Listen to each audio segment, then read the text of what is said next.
Hello friends, स्वागत है आपका मेरे चैनल लिटरेचर ज्ञान में। आज का टॉपिक है ओड। ये टॉपिक यूपीएलटी ग्रेड स्पेशल है।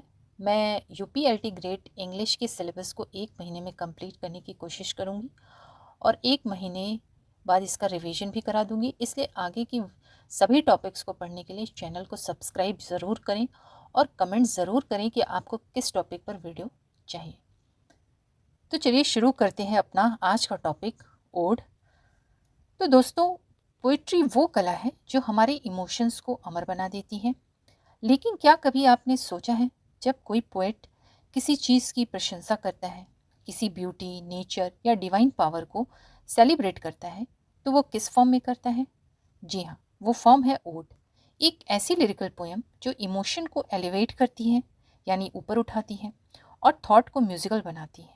आइए जानते हैं आखिर ओड क्या है, इसका इतिहास क्या है और यह इंग्लिश लिटरेचर में इतना महत्वपूर्ण क्यों है। तो चलिए दोस्तों, देखते हैं what is an ode. Ode एक ऐसी लिरिकल पोएम होती है जो सीरियस सब्जेक्ट पर लिखी जाती है। इसका टोन हमेशा डिग्निफाइड, एलिवेटेड और थॉटफुल होता है। इसका मकसद सिर्फ भावनाओं को व्यक्त करना नहीं होता, बल्कि किसी व्यक्ति, वस्तु, घटना, विचार की महिमा का वर्णन करना होता है, यानी प्रेस करना होता है। ओड शब्द ग्रीक भाषा के शब्द ईडियन से निकला है, जिसका अर्थ है टू सिंग, यानी गाना।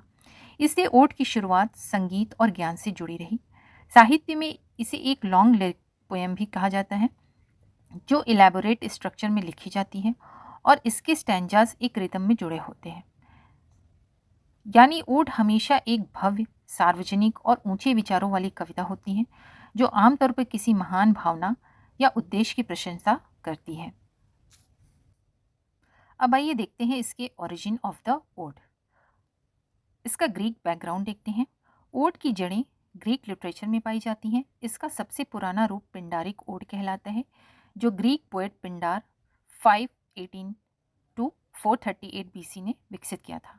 पिंडार अपने ओड्स में एथलेटिक, हीरोज, गॉड्स और मॉरल वर्च्यूज की प्रशंसा करते थे।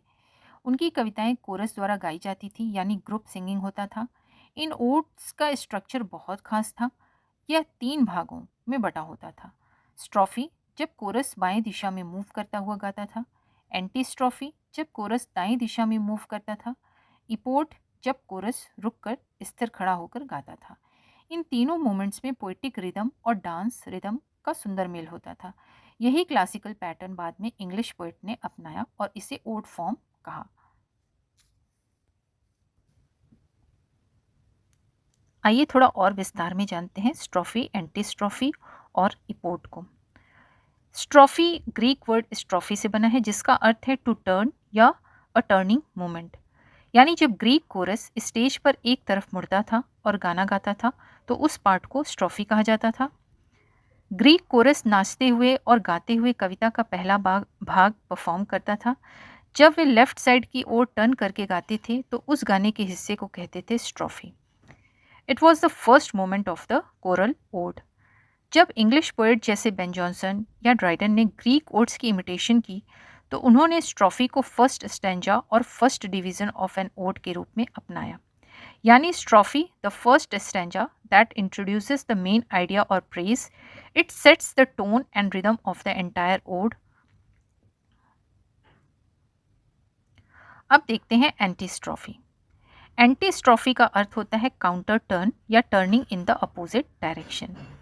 जब कोरस स्ट्रॉफी में बाईं दिशा में चलता हुआ गाता था, तो एंटी स्ट्रॉफी में वही कोरस अब दाईं दिशा में घूमकर उत्तर के रूप में गाता था।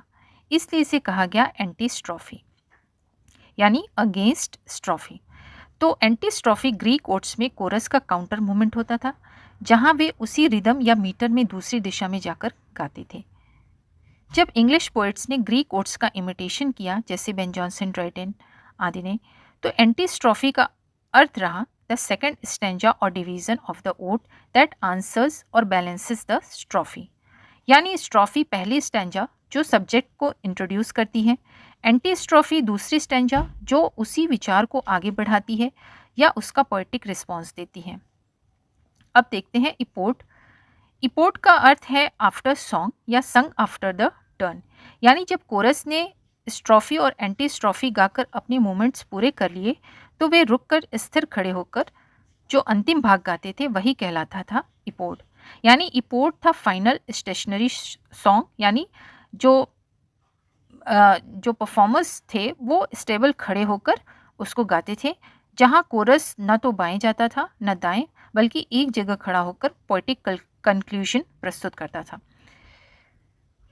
जब इंग्लिश पोएट जैसे बेन जॉनसन, अब्राहम कॉवली और ड्राइडेन ने ग्रीक पैटर्न अपनाया तो उन्होंने इपोड को तीसरा और अंतिम स्टैंजा माना। इंग्लिश ओड में इपोड का काम होता है पहले दो स्टैंजास स्ट्रॉफी और एंटी स्ट्रॉफी में दिए गए आइडियाज़ को समराइज करना और उन पर रिफ्लेक्शन या कंक्लूजन देना। इसलिए इपोड को कहा जाता है द मॉरल और philosophical ending of an ode. तो इन शॉर्ट देखते हैं, ओड के तीन मुख्य भाग होते हैं, स्ट्रॉफी, एंटी स्ट्रॉफी और इपोड। स्ट्रॉफी में पोएट अपने विचार की शुरुआत करता है, एंटी स्ट्रॉफी में उसी विचार का पोएटिक जवाब या विस्तार देता है, और इपोड में पोएट पूरे इमोशन को एक कंक्लूजन देता है जो किसी मॉरल या रिफ्लेक्टिव टोन के साथ खत्म होता है। क्लासिकल ग्रीक थिएटर में जब कोरस ये तीनों पार्ट्स परफॉर्म करता था तो ये लिटरली स्टेज पर घूमते हुए और फिर स्थिर खड़ा होकर गाया जाता था। इसलिए ओड से पढ़ी नहीं जाती थी बल्कि जी जाती थी। देखते हैं इरेगुलर ओड। इरेगुलर ओड को काउलियन ओड भी कहा जाता है क्योंकि इसे सबसे पहले 1656 में अब्राहम काउली ने लिखा था। उन्होंने पिंडारिक ओड की ग्रैंडियोर को तो अपनाया लेकिन उसके फिक्स्ड स्ट्रक्चर को तोड़ दिया। इरेगुलर ओड में हर स्टैंजा का अपना पैटर्न होता है। लाइंस की संख्या, मीटर और राइम स्कीम सब अलग हो सकती हैं। इस फॉर्म ने पोइट्स को पूरी आज़ादी दी कि वे अपनी इमोशंस और इमेजिनेशन को जैसे चाहे वैसे व्यक्त करें। यही कारण है कि रोमांटिक पोइट्स जैसे वर्ड्सवर्थ, शेली, कोलरिज ने इसी फॉर्म को चुना क्योंकि यह उनकी पर्सनल और पैशनेट पोइट्री के लिए परफेक्ट थी।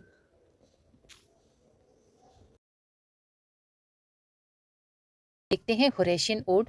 होरेशियन ओड का नाम रोमन पोएट होरेस से लिया गया है। यह ओड फॉर्म पिंडारिक की तरह ग्रैंड नहीं बल्कि काम और थॉटफुल होती है। इसकी टोन मेडिटेटिव होती है, जैसे कोई पोएट अपने जीवन या प्रकृति पर क्वाइटली सोच रहा हो। होरेशियन ओड को होमोस्ट्रॉफिक कहा जाता है क्योंकि इसकी हर स्टैंजा एक जैसे स्ट्रक्चर में होती है, यानी हर स्टैंजा की लेंथ और राइम स्कीम समान रहती है। इसकी भाषा सिंपल लेकिन रिफाइंड होती है और सब्जेक्ट अधिकतर मॉरल, रिफ्लेक्टिव या इमोशनल होती है। उदाहरण के तौर पर किट्स की टू ऑटोमन और मार्वल की एन होरेशियन ओड इस फॉर्म की शांति और संतुलन को ब्यूटीफुली दिखाती है। सो फ्रेंड्स, ये था हमारा आज का टॉपिक ओड।